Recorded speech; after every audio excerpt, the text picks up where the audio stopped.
ఉత్తరం చూద్దామండి. కరీంనగర్ నుంచి విష్ణు రాస్తున్నారు. నమస్కారం చేసే విధానాన్ని, దానిలోని ఆంతర్యాన్ని వివరించగలరు అంటూ రాస్తున్నారు. నమః అంటే అర్థం ఏమిటి మొదలు అది తెలుసుకోవాలి. మహా అంటే నాది, నా కాదు.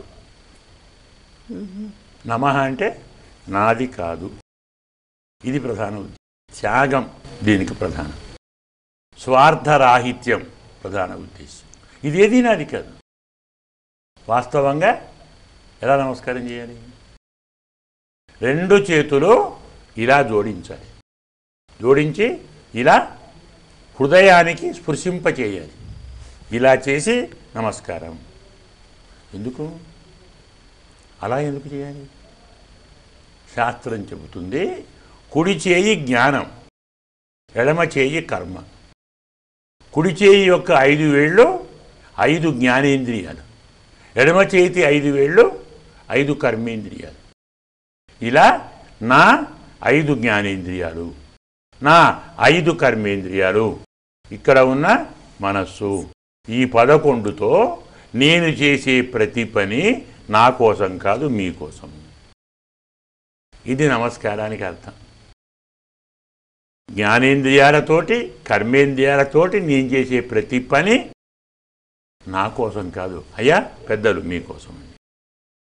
స్వార్థాన్ని త్యాగం చెయ్యటం, పరమార్థం ఎదుటివారిలో చూడటం, ఎదుటివానికి అర్పించటం, తనకంటూ దేన్ని ప్రత్యేకించి కూర్చుకోకుండా వారికి సమర్పించటం నమస్కారంలో అంతరం. ఇప్పుడు దాన్ని వదిలిపెట్టి అంటున్నారు. ఇంకొందరు హాయ్ అంటున్నారు. వాడు కొట్టడానికి వస్తున్నాడా? అభినందిస్తున్నాడా? ఇలా పెట్టి ఆశీర్వదిస్తున్నాడా? అర్థం కాదు. ధర్మశాస్త్రం ఎంత బాగా చెప్పిందంటే ఒక చేతితో నమస్కారం చెయ్యకూడదు అని చెప్పింది. మన సంప్రదాయంలో ఏకహస్తేన యో దేవం అచ్యుతం ప్రణమేత్ హరిం తస్య దండః కరచ్ఛేదః. ఒక్క చేత్తో శ్రీహరిని అంటే స్వామి ఎవరైనా కావచ్చు, శంకరుడు విష్ణువే, భగవంతుణ్ణి ఒక్క చేతితో నమస్కారం చేస్తే ఆ చేయి నరికేయాలి అని చెప్పి. మరి మనం దాన్ని పాటించామనుకోండి, మనకిప్పుడు 2 చేతులు ఉండవు. మనకి ఇది అలవాటు కదా. నమస్కారం అంటాం తప్ప ఇలా అనటం చాలా తక్కువ. ఏ పెద్దలు కొందరు మహానుభావులు అంటారు. అందువల్ల ఒక చేత్తో నమస్కారం చేసినందుకే ద్రౌపదికి వస్త్రాలు కొంచెం ఆలస్యంగా వచ్చాయి కదా.